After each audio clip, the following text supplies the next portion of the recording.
Hello, my name is Mr. Mayowa.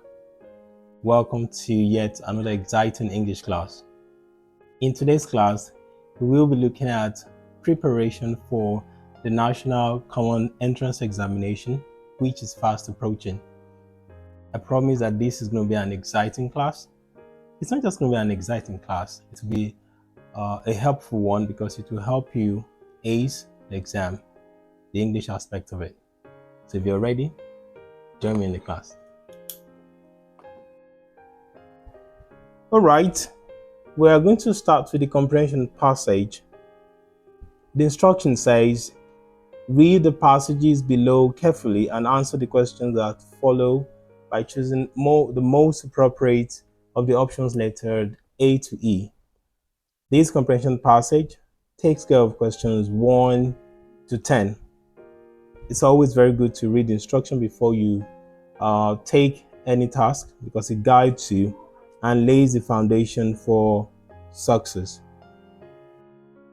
Then it's also helpful, especially for comprehension passage, if you can read the question before you take or read the passage. It stimulates your mind and makes it a lot easier for you to identify the answers in the passage. But for this task, we're not going to read the questions before we read the passage. Probably in the next class we'll do that. All right, so let's go on. Long time ago, babies began to talk immediately they were born. They could tell their mother when they were sick, thirsty, or hungry and needed some food. One day, a woman left her newborn baby in the room and rushed to fetch water from a nearby stream. A woman nearly married entered the room to fetch fire for her evening meal. Unknown to her that the baby was watching, she quickly took some of the meat that was kept across the earth. When the mother of the baby returned, it disclosed to her that the woman had taken some of the meat. The matter was taken to the king, and the baby narrated how the woman hid the meat under her clothes before leaving the room. The new wife and her husband bowed their heads in shame. The king himself was embarrassed by the incident. News of the incident spread all over the kingdom, and people mocked the woman anytime they saw her passing. This cannot be allowed to continue, cried the king. Babies must be stopped from embarrassing adults with their talks. He ordered that a lump of flesh be forced down the throats of newborn babies to prevent them from talking until they are old enough to differentiate between right and wrong. That's the passage. Hope you understood the reading. Now we are going to proceed to the question part.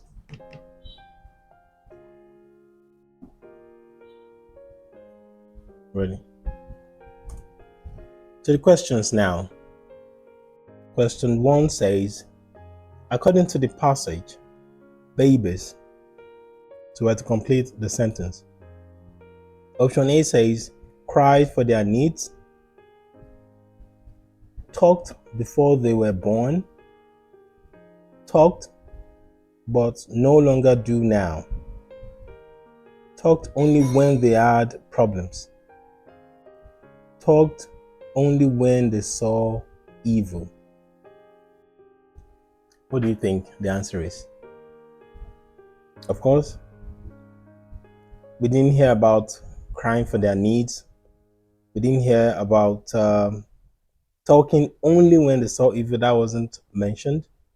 So you can eliminate the wrong options. It makes it a lot easier for you to pick the right answer. So eliminate the wrong options first, then you narrow it down to probably the one correct answer and one wrong answer. Or wrong option, of course, can be a wrong answer, wrong option. So talked only when they had problems. talked but no longer do now. I think we can verify C, because baby talked, but after a while, because of the incident that happened, the king ordered that babies should not talk again, and something was done about it. So that makes option C the right answer. Hope you agree with me on that. We go to question 2. The new wife entered the room to check if the baby was awake. Of course, that was not why she went into the room according to the passage. B says cook her meal.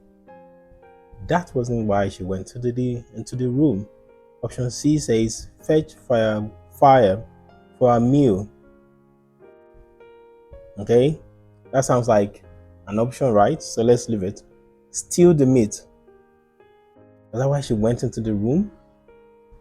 Okay, let's leave that too. Watch over the baby. Of course, that's completely wrong. So we have option C and D.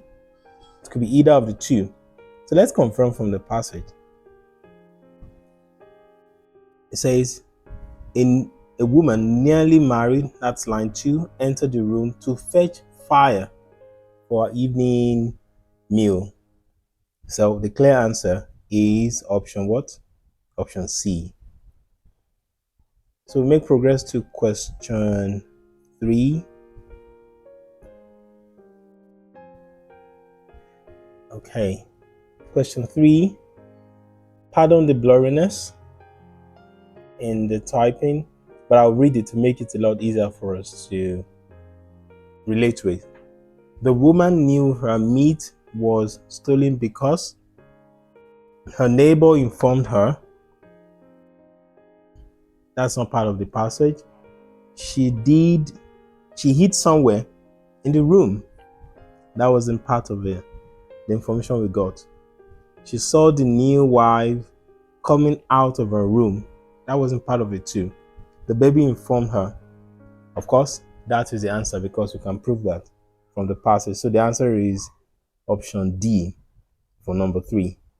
The most suitable title for this passage could be Babies and Their Mothers. Babies and Their Mothers. Okay, it doesn't seem like an appropriate title for me. Let's look at B, The Embarrassed Woman. The Final Judgment, that's option C. Option D, The Stolen Meat. Then option E, Why Babies Don't Talk. What do you think? Your guess is as good as mine. I think the answer should be E, because when you talk about title, it encompasses the entire idea in the piece. So what is the essence of the whole story? From the beginning to the end, it simply informs us why babies don't talk anymore. Starting from what happened, and the arrangement was chronological, how it happened, and where we are right now. So we go to question 5. The question says, the king reasoned that if babies were allowed to continue talking, they could A, be too wise for their age. We can't prove that. Disgrace adults with their talks. That sounds very much like the answer option B, but let's look at other options. Always good to exhaust the options before you pick an answer. Option C says disrespect adults. Option D, disturb their mothers. Option E, take over his kingdom.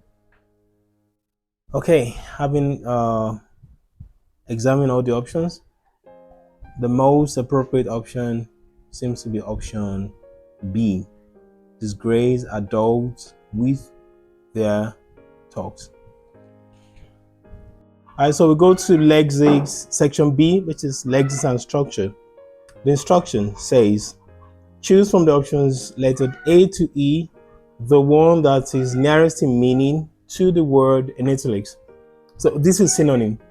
Now, one thing I've discovered is At times when you want to take this task, probably by default it's human error. Most times you just discover that although we are supposed to pick synonyms, you're picking antonyms. It has happened to me several times before I started doing something. And what was it? Once I read the instruction, I will mark nearest in meaning or write synonym. By that, it sticks in my mind that I'm working with synonyms, I'm picking synonyms. So I don't go off plan. So question 6 says, another word I can replace puzzle as, please. Question 11, that's where we're supposed to start from. We found the missing items inside the cupboard in the store. Missing. Is it abandoned items? Is it forgotten items? Is it hidden items? Is it lost items? Is it neglected items? What do you think? I think the answer is lost. So we found the lost items inside the cupboard in the store. Question 12. The pupils are eager to go on holiday. The italicized word there is eager. Option A says afraid, B, desperate, C, keen, D, prepared, E, reluctant. The answer should be keen. When you're keen on something, you want it so badly. So eager has the same meaning, especially in this context. And that authenticates C as the correct answer. Question 13 says, the enemies invaded the village. The italicized word there is invaded.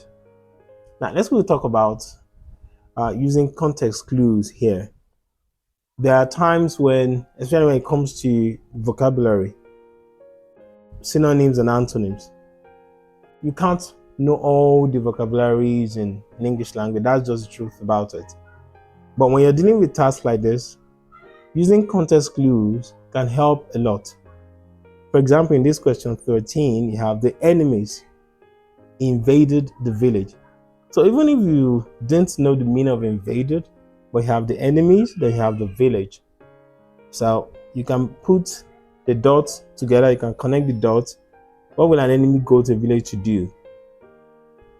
So invade or invaded will most likely mean what? Attack. So using context clue, it can help you. So let's get the options. Attacked, conquered, encamped, searched, visited. The answer is attacked. The enemies attacked the village. Hope that helps. Question 14. The eyewitness gave a vivid account of the fatal accident.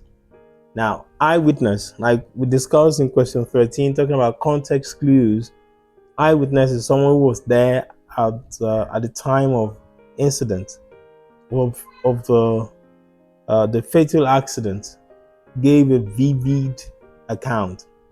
So you can begin to put the dots together. What could vivid probably mean? Let's look at the options. A says brief, short.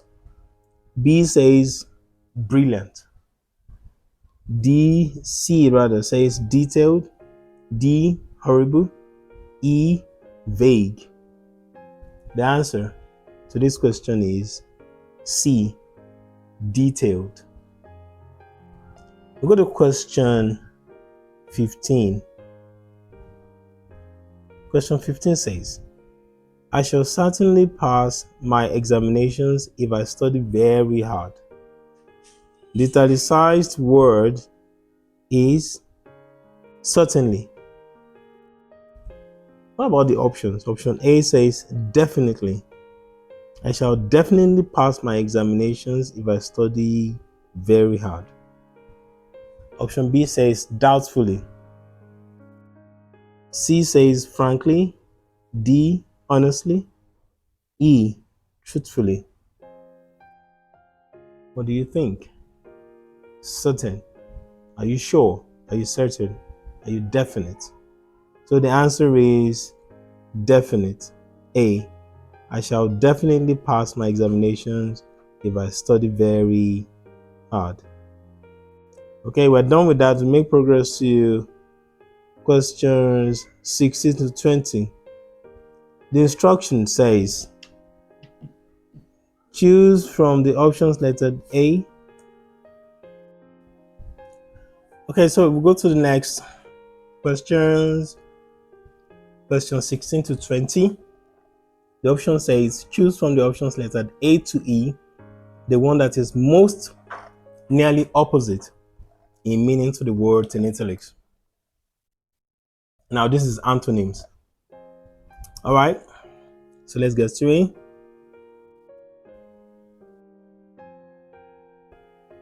Question 16 says, the child felt secured in his mother's arms. The italicized word there is secured. Remember, we are dealing with opposite. Abandoned. Option A. Option B. Comfortable. Go option C. Detached. Option D. Protected. Option E. Unsafe. What do you think is the opposite of secured? Is unsafe. So the answer is option E. We go to question 17. The soldiers retreated when their commander was shot. The soldiers retreated when their commander was shot. What is the opposite of that? Option A, advanced. B, begged. C, disappeared. D, mourned. E, surrendered. What do you think? The answer is A, advanced. Question 18. The criminal did not show any sign of guilt during interrogation. The italicized word is guilt. So, what is the antonym? Forgiveness, innocence, regret, repentance, weakness. What do you think the answer should be? The answer is repentance. That's the opposite of guilt. Repentance. And that is option D.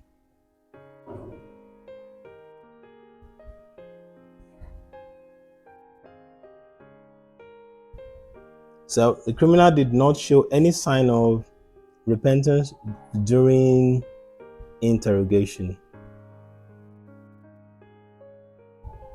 All right. Question 19. The question says, he was elevated from his hard work. Option A. First of all, the italicized word is elevated. Now, option A says demoted. B, praised. C, punished. D, rebuked. E, rewarded. What do you think the answer is? The answer is demoted. Elevate, demote. We go to question 20. Question 20 says, the comforting word sends him to sleep. The italicized word is comforting. What is the opposite of comforting? Option A, angry. B, consoling. C, disturbing. D, pleasing. E, reassuring. What is the opposite of comforting? It should be option C, which is disturbing. All right, so we're done with that section. We're going to section C, which is structure. The instruction for section C says, complete each of the following statements with the most appropriate of the options lettered A to E. We're dealing with numbers 21 to 40. Question 21. One of the three cars, of the three cars, my uncle's is the dash expensive. Now, what's the answer here? The right answer is B, which is most. What is the reason? You're comparing three, and that takes you to the superlative comparison. And the superlative comparison of expensive, because expensive is more than one or two syllables, and once you have more than two syllable words or adjectives, it takes more for comparative and take most for superlative. So the answer is B. 22. I dashed some gifts from my friends. Received. Okay, here we're looking at spelling. Okay, so the focus is on spelling rule here. So the answer is A. The answer is A. After C, E comes before I. So that's the spelling rule that you can also apply it to other situations like this. Question 23. The child is suffering from malnutrition. It's another spelling task. Mal, M-A-L. Then you have okay. Look at option C, M-A-L, malnutrition. Although you have the confusing part here is the shun part.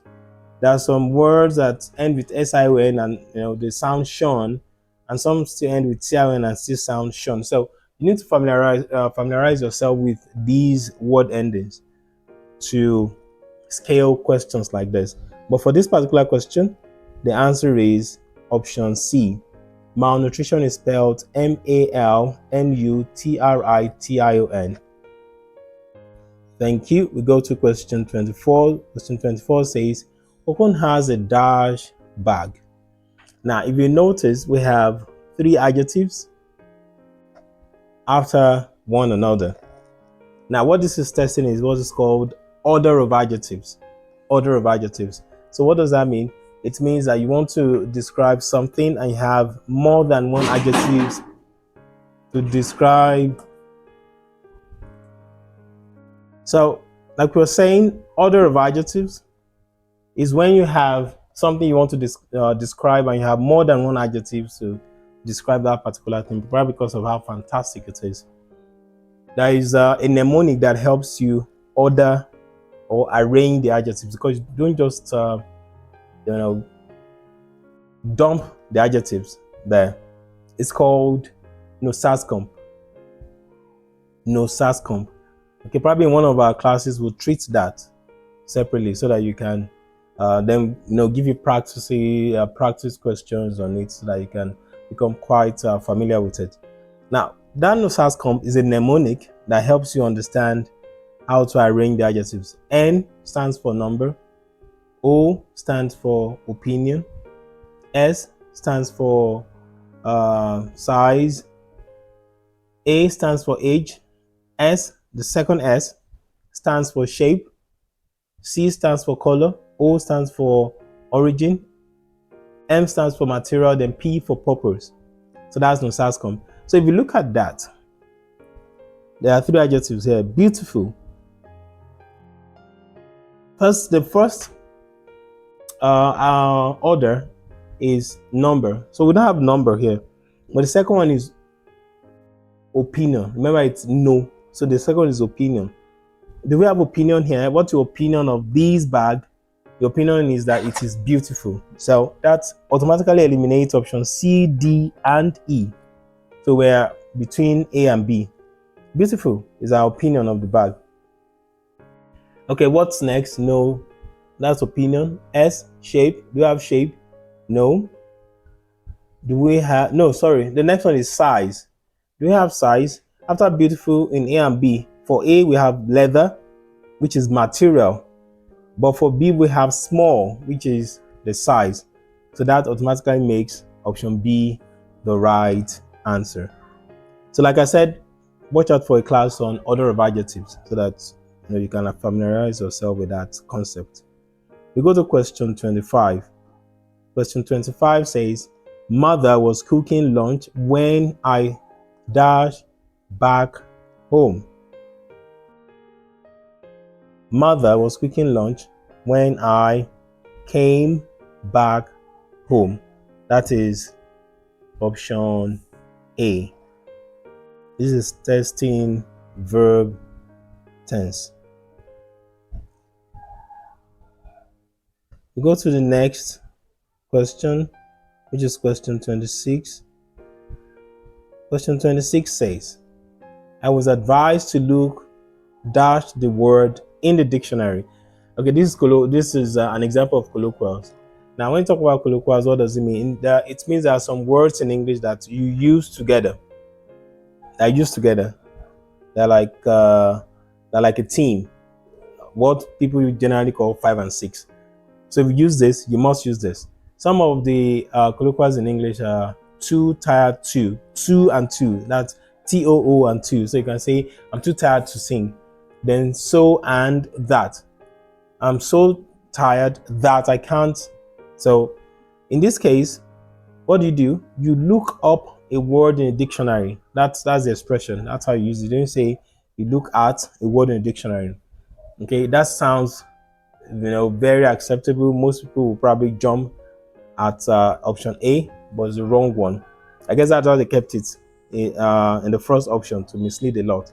But if you look up an expression in a dictionary, if you're not familiar with that, the meaning of the expression.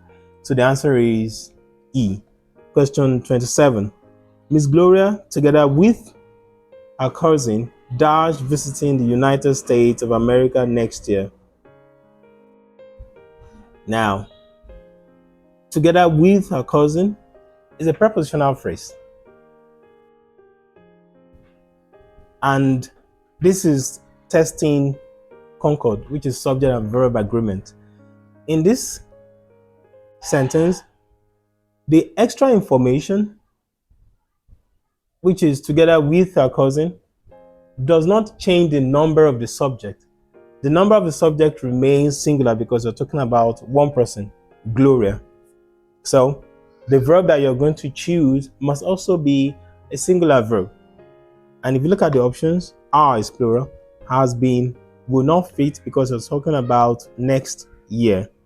And that makes the plan futuristic, which makes option E the most appropriate. So the answer would be E, and the sentence is, Miss Gloria, together with her cousin, will be visiting the United States of America next year. 28. Abraham is thirsty.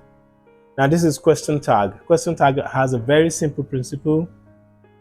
If the statement is positive, the question tag will be negative. If the statement is negative, the question tag will be positive. That's the simple rule that governs question tag. So if you look at this statement, Abraham is thirsty, is a positive statement because there's no not there and we don't have another negative word. We only have the subject, the linking verb, and the predicate adjective, which is describing the state of being of Abraham. So what is the question tag since the statement is positive? Abraham is thirsty. Isn't he? The isn't there is a negative word. The not is a negative word. So the answer to that question is C. Question 29. The most appropriate prefix for the word faithful is, of course, E is the answer on faithful. We go to question 30. Question 30 says, she dashed to school every day. Now this is testing verb tense. The simple present is used for continuous action. When I say continuous action, I do not mean ongoing action. It means action that happens on a continuous basis. That's why I use a simple present for, like, I trek to school every day. I eat because I do it every time. So this is an example of that. And the option that fits these sentence perfectly is option E. She treks to school every day. It's a regular thing for her. 31. The teacher asked that shoes were left outside. Now you need a possessive here, and the answer is E. The teacher asked whose shoes were left outside. Question 32. The hunters warned the villagers to beware dash dangerous animals. They have to beware of dangerous animals. So the answer is D, to beware of dangerous animals. Question 33. Father hurt dash when he fell down. Okay, this is reflexive pronouns. So father, what should be the most fitting reflexive pronoun for father there? It should be himself.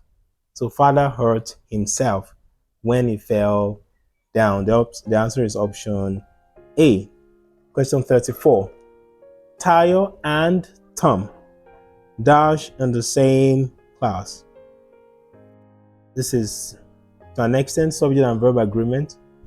Tayo and Tom, the subject is Tayo and Tom, and it's plural subject, so you're required to use a plural verb in this sentence. Tayo and Tom are in the same class. So that makes option A the correct option. We go to question 35. Question 35 says, she's beautiful dash arrogant.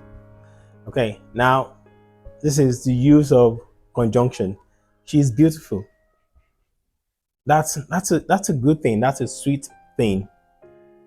Arrogance is it's not a sweet thing. Arrogance is a negative trait. So we have two contrasting ideas here. And what conjunction do you use to show contrast? You use but to show contrast. So you say she's beautiful but arrogant, because the arrogance will not complement her beauty. So the answer is C. Question 36. It is often said that if wishes were what? This is like an idiom. If wishes were horses, beggars would ride. So it's a long-standing saying in English language.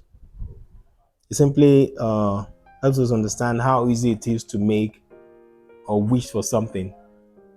So don't just wish, go beyond wishing. Put actions behind your wish, and that's when your wish will come true. So that's what it's simply saying. Question 37. The robbers ran out of the room when they saw the police. Okay, well, you pick the most appropriate adverb. Of course, it can be angrily. It can be forcefully, gradually, because police is coming. So they can't be sluggish about it. So they must have quickly ran out of the room when they saw the police. So the answer is D. Question 38.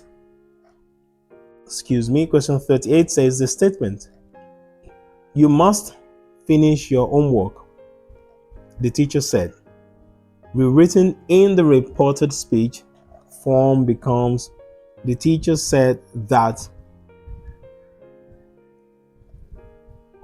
he could finish he might finish is no, he must have finished I must finish my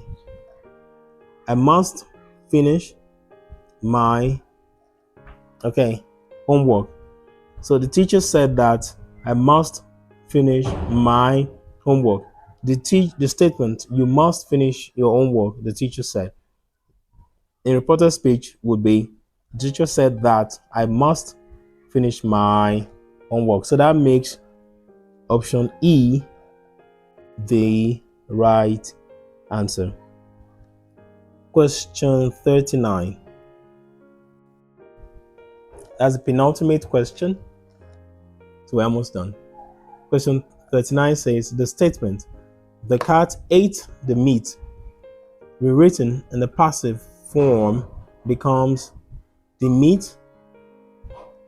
What should the answer be? Was eaten by the cat. Now, talking about subject and verb, this passive and active voice, we'll have a video that will treat the rule comprehensively so that we become familiar with these grammar topics.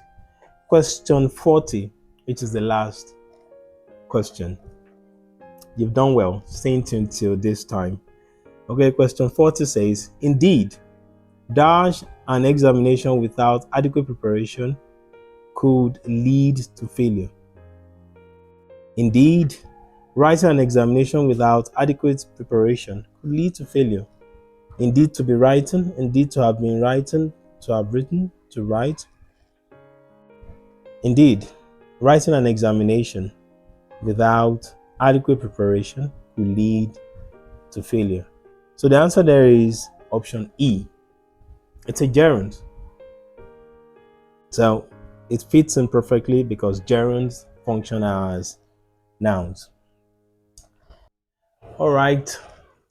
Well done for staying tuned. We've come to the end of the questions. And like we said from the onset, we said you're not just going to find it entertaining, you're also going to find it helpful, in that it will help you ace the common entrance examination that you're preparing for. So how is that going to happen? How is it going to help you ace the exam? One thing you should note is that the National Common Entrance Examination has a peculiar structure. You have the comprehension passages, you have the synonym and antonym part, then you have the lexis part. You understand? So familiarizing yourself with the structure, prepares you for what is coming. And now if you put into practice some of the principles we've discussed in the process of reviewing these questions that we did, it will help you to actually not see the exam as a strange one, but as one that you're familiar with, and you derive confidence in the fact that you're familiar with the setting, and success will come your way.